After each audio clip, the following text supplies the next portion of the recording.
Hello and welcome to day two, Peter Card in the UAE. Today's topics: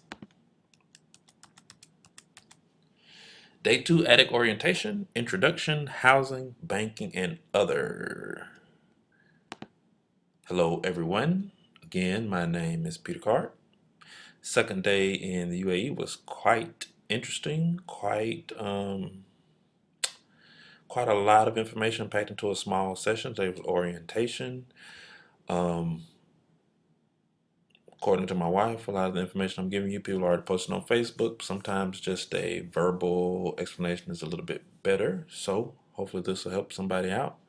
So not a lot of pictures, just a lot of words and talking, and hopefully that will be helpful. Just one quick photo. So we went downstairs, these two escalators, to the ballroom. That's where we had our orientation at. Very nice. Escalators stop until someone uses them, then they start up and stop back. Thought that was pretty neat. So here we go. All right, just some things that you need to do ahead of time that would have been helpful today. Multiple copies of your passport and visa. I know this was said plenty of times, but I didn't really sweat it because I was like, oh, duh, how hard is it to make a copy? I can do that when I get here if I don't have enough copies. Well, actually, it's a lot easier to do it before you get here with these things. Now, remember, your visa won't be there until you get confirm your ticket that you get, and then the e-visa comes with that. But make multiple copies of both those because everybody needs that before they can do their part in the process. Each person will ask for their own copy that they can keep. So that's why you need multiple copies, and you won't have your original because remember, in day one, they take your visa. So that's why you need multiple copies. They will make them here at the hotel, but they're a little bit more expensive than I think you can make them at home.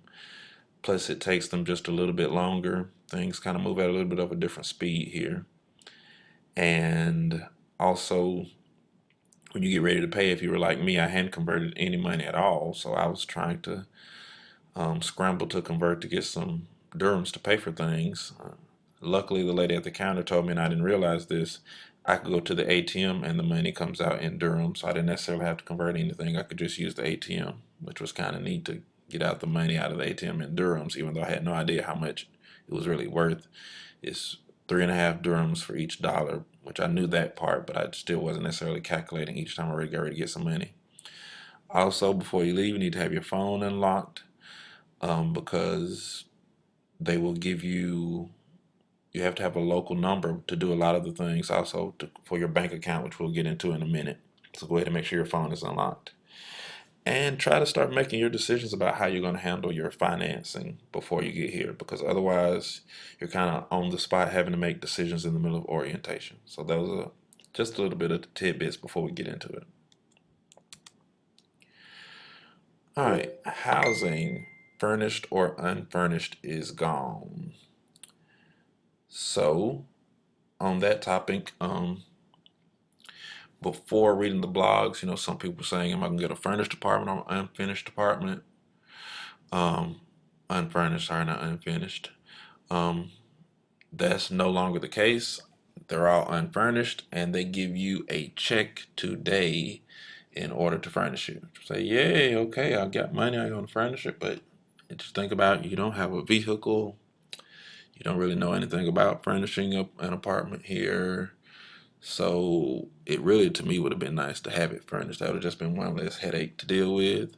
But I can understand just making it one level playing field and doing it that way instead of some people saying, well, I don't like the furniture or can I switch out? They just made it flat and even for everybody, no furniture. Also with that is how are you going to cash that check? Even though we're working on establishing bank accounts today, it's not effective today, so you just can't go and cash it. You can try to go find one of their banks, but do you even know where their banks are? Are you going to walk around with that amount of money on you? Just some things to think about. Um, Also, with housing, you have to have a security deposit, which you can, in my opinion, what I'm going to try to do is try to limit my furniture and use the money they gave us for the furniture to pay the security deposit as opposed to giving it out of coming out of my pocket with money. guidelines as far as housing today. You're not going to be able to switch right off the bat. You're not going to be able to switch reasons. You're not going to be able to switch apartments unless there is something clearly wrong.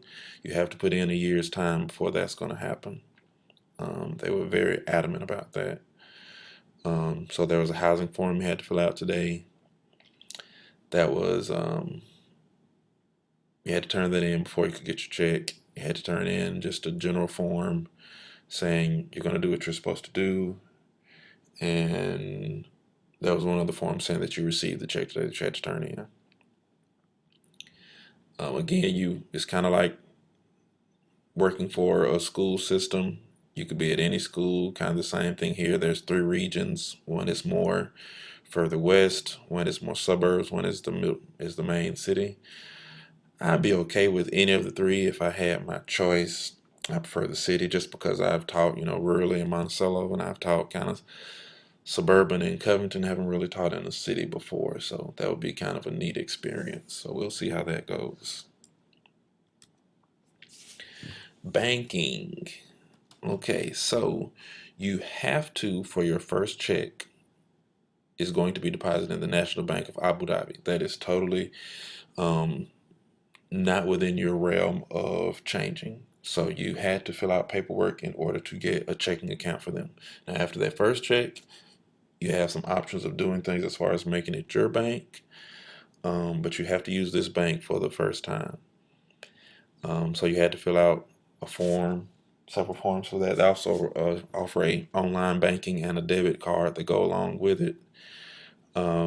Lots of perks that can make it neat. You just like any other credit card, you got to be careful with it because it's a debit/credit card. I'm sorry, it's the debit card for your checking account, but then they also offer the credit card and they also offer the savings account. Lots of people didn't do the savings account because they're like, I'm going to transfer it over. I debated back and forth about it, and I decided to do the savings account also because, in my opinion, what I have in mind is putting money in my checking account at home is just like setting up a bill to come out. Putting money in my savings account at home is just like setting up a bill to come out that's going to be my long-term savings. Then here I'll have my checking account to pay utilities or things like that here. And then that will leave savings account for here that'll let me know exactly what it is I can spend for traveling, what I can spend for extras, things that aren't necessary, but the things that kind of make the whole adventure. That'll give me some kind of gauge as to when that money is spent out of that savings account for that month, that knows all those extras have to stop. And it'll kind of give me a little bit more structure there. I talked about the credit card some also. Kind of interesting here, they don't really do a credit score. What they have is a promissory note that basically says when you finish spending that you're going to pay everything back that you used the credit card for. And I don't remember seeing this anywhere, but I'm pretty certain that's probably before you leave this country. So I'm thinking of that credit card more as like an American Express type. I don't think you're going to be able to take that debt back overseas with you. So beware. All right, as I started to mention earlier, local phone is mandatory because in order to turn in the bank application, they have to have a local phone number. So there was a prepaid company that was on hand that would give you a SIM card for 40 dirhams, which is again somewhere between $10 and $15. And they gave you the SIM card, put it in your phone right then. And they will give you a phone number right then that you give the bank so that part could go through. And then after that, you can go and add money to your phone. Although I'm trying to make one phone call on it, and whatever was preloaded ran out before I could even finish the phone call. So I have to look them up tomorrow and see exactly how much they're going to cost. Talking about the furniture earlier, there was a furniture company that was there that was selling new furniture that would deliver it to where you were going, which kind of took some of the hassles out.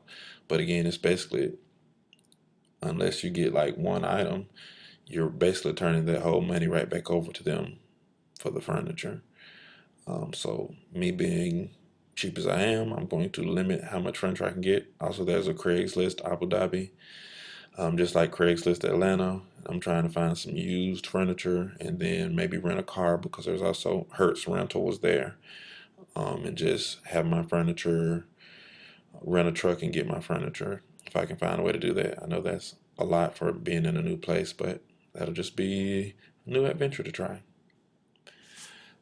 All right, let's switch back for a minute. I don't think I said in the other video, if you all have questions, you can just email me at whizkidsadvs@gmail.com. That's WHIZKIDZ advs@gmail.com, and I'll try to answer them. You also can type them in the comment section below, which is open for right now. I don't think nobody will be watching these videos all that much, but sometimes comments get crazy if you're familiar with YouTube. So as long as they don't get crazy, I'll try to answer from there. But sometimes you got to turn off the comments on YouTube because people just get ridiculous. Let's see what else. I think that was it. So I guess I will see you all tomorrow, day 3. Day 3 is a change in the itinerary from what they originally gave us. We actually have school operation orientation. They're picking us up at 7 in the morning and taking us to a university to, I guess, go over some school protocol. If you're going to be housed in Abu Dhabi, Abu Dhabi City, you actually will get your key tomorrow, which is great, but kind of scary to get your key tomorrow because that means your time is ticking of being here in the hotel and you got to get all that stuff done and be ready to go, maybe next week. So we'll see how that goes. Talk to you later. Have a good one, everybody.